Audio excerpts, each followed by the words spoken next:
Halo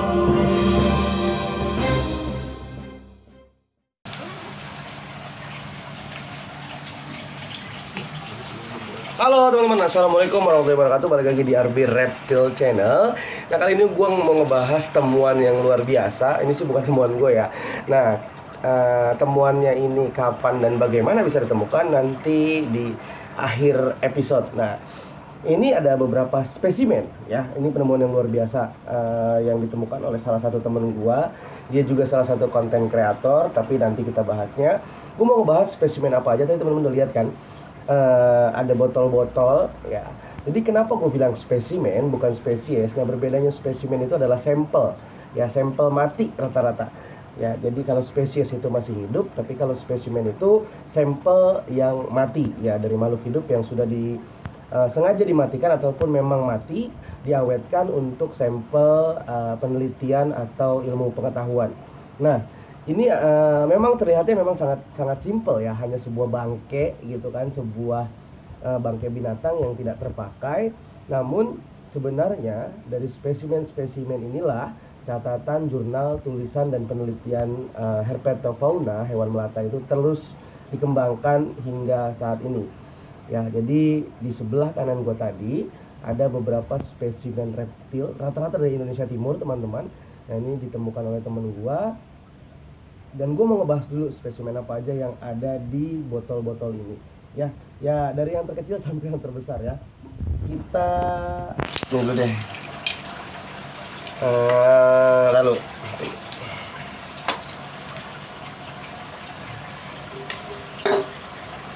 buset di sini. Nih teman-teman, nah ini adalah salah satu contoh spesimen ya. Yang pertama yang mau gue jelasin di sini adalah dari amfibi ya, ataupun katak ya. Mereka satu kesatuan dari ilmu herpetofauna atau hewan melata. Dan gue memang tidak fokus ke katak, tapi kita coba sedikit ngebahas tentang spesimen katak yang ada di depan gue. Yang pertama ini. Nah, ini ada katak yang kurang lebih ukurannya hanya 1 cm teman-teman. Nah tuh, gue balik ya, 1 cm. Nah, karena rata-rata di sini adalah spesimen herpet dari Indonesia Timur, jadi mungkin teman-teman yang ngerti tentang katak ini boleh komen di bawah. Apakah ini katak terkecil di dunia ataupun katak Pinocchio? Kita juga nggak tahu, yang ada di Papua ya. Dan ukuran 1 cm, katak ini sudah tidak memiliki ekor berudu.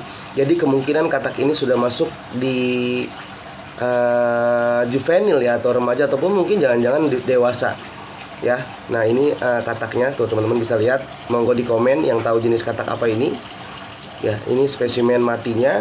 Kemudian ini, nah ini kaca apa namanya, toplesnya agak blur ya teman-teman, karena dari plastik sepertinya.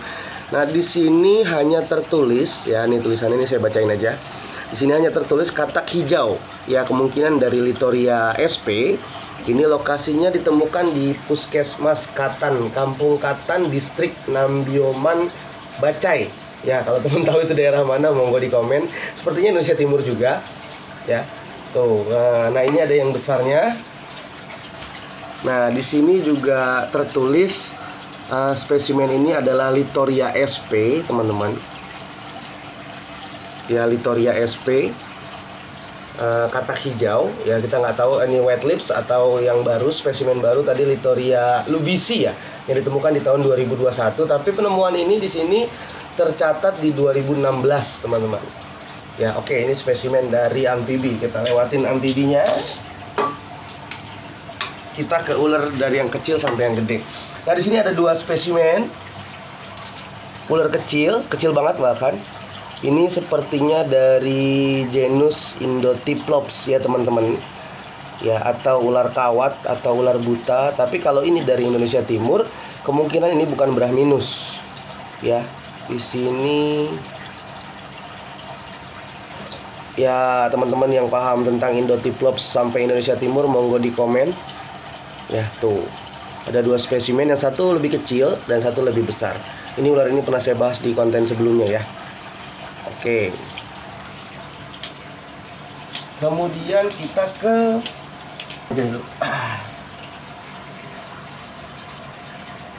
nah, ini teman-teman. ini ada satu sampel ular ya. Nah, ini palanya depan. Tuh. Nah, ini sepertinya ular tampar teman-teman ya, Dendrelapis ya. Ini Dendrelapis, cuman ini Papua.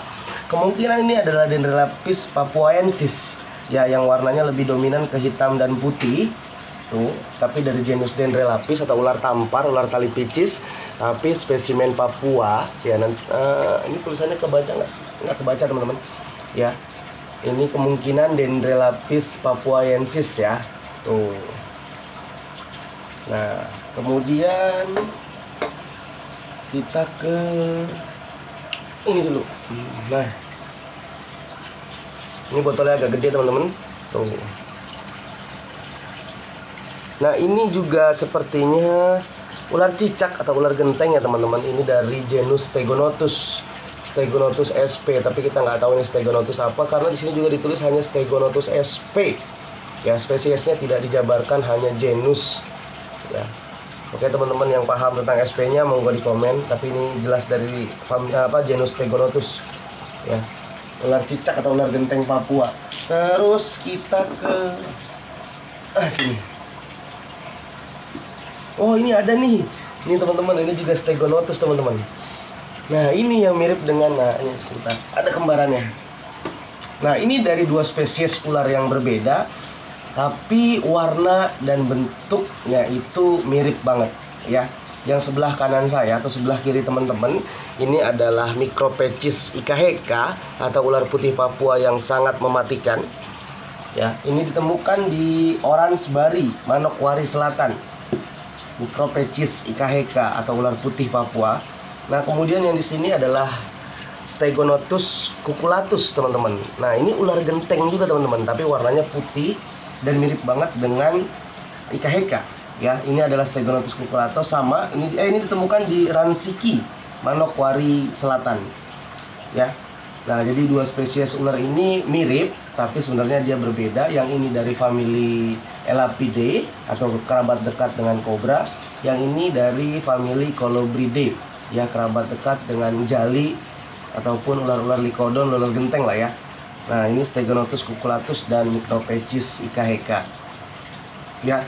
Kenapa warnanya mirip? Biasanya ini adalah si Stegonotus cucullatus ini ada proses evolusi morfologi warna menyerupai ular yang paling mematikan di Papua agar dia terhindar dari predator. Nah, ini kita umpetin lagi. Terus kita ke, nah ini jamu teman-teman, jadi teman-teman bisa beli jamu sama saya. Nggak, ini dua spesies ular lagi ya. Sebelah kanan saya sepertinya Boiga sinodon ya, kalau nggak salah nih teman-teman ya. Kalau memang spesiesnya dari Indonesia Timur, ini antara Boiga sinodon ataupun Boiga husselli romadon ya. Jadi antara Boiga sinodon ataupun Boiga husselli ya, Boiga husselli romadon. Kenapa ada romadonnya? Karena nemuinnya si romadon. Nah, kemudian ini Boiga irregularis teman-teman. Nah, atau cat snake yang dari Indonesia Timur. Persebaran dia Sulawesi, Maluku, dan Papua. Nah, kedua jenis ini masuk ke keluarga kolobrid dengan bisa middle atau menengah ya. Ini kita simpan lagi. Ada suara dinosaurus teman-teman, nggak apa-apa. Oh, ini dia. Ini juga irregularis teman-teman. Oh, ini irregularis Papua tipe nih. Ini juga irregularis tapi ukurannya lebih kecil ya. Ini ditemukan di Oransbari, Manokwari Selatan. Ya, kita simpan dulu. Itu sama karena spesiesnya. Nah, ini sekarang. Nah, ini ada dua spesies ular yang juga terkenal dengan ular yang sangat berbisa. Ini paling berbisa. Ini kita bisa kategorikan mematikan. Ya. Ular laut bisanya paling tinggi tapi tidak mematikan karena korban gigitannya sangat sedikit. Ya, ini ular laut teman-teman. Ini sepertinya Laticoda colubrina ya. Ular laut ya. Ini persebarannya dia hampir seluruh dunia. Makanya walaupun ditemuin di Papua, tetap ini bisa ditemuin juga di pantai utara Jakarta. Nah, kemudian ini Acanthopsis sp teman-teman, atau dead adder ya. Nah, ular ini orang Papua menyebutnya dengan sebutan ular maut ya, karena rata-rata orang yang kegigit dead adder itu tidak selamat teman-teman Nah, ular maut. Meskipun Eder ini pendek seperti viper, tapi Eder ini masuk ke keluarga Elapid ya. Dia masih kerabat dekat dengan kobra. Oke, ini juga Elapid nih. Jadi mereka masih saudaraan. Kita simpan lagi. Kita ke kadal-kadalan teman-teman. Ini tadi udah belum sih? Udah ya. Langsung aja semuanya deh. 1, 2, 3. Tulisannya ini krokodil. Nah, yang ini Sphenomorphus muelleri atau kadal muler ya teman-teman. Ini kadal minyak Papua. Dia memang agak sedikit eksotis ya. Ini kemudian yang tengah ini Tribonolatus, pokoknya T lah, T gracilis lah ya. Atau kadal duri ya teman-teman. Kemudian yang kanan ini, nah ini spesies dilindungi ya, karena memang ini spesimen di temuan ya. Ini mungkin bekas penelitian kita juga tidak tahu. Nanti kita tanya kronologinya. Ini adalah Varanus macrae ya, biawak biru pohon, biawak pohon biru. Nah, Varanus macrae ukurannya masih baby. Jadi ini juga 3 spesies reptil yang ditemukan dibentuk spesimen oleh teman saya. Ini dari keluarga Skinkoidae, ini keluarga Saurian ya. Agamid ini keluarga Varanidae. Ya, 3 spesies ini juga temuan teman saya. Ya, yang telur ini ada 1 telur teman-teman, cuman kemungkinan sudah busuk ya karena alkoholnya habis. Di sini kalau nggak salah ini telur krokodil novaguena atau buaya air tawar Papua. Ya, nah kita jejer lagi di sini biar bagus buat closing.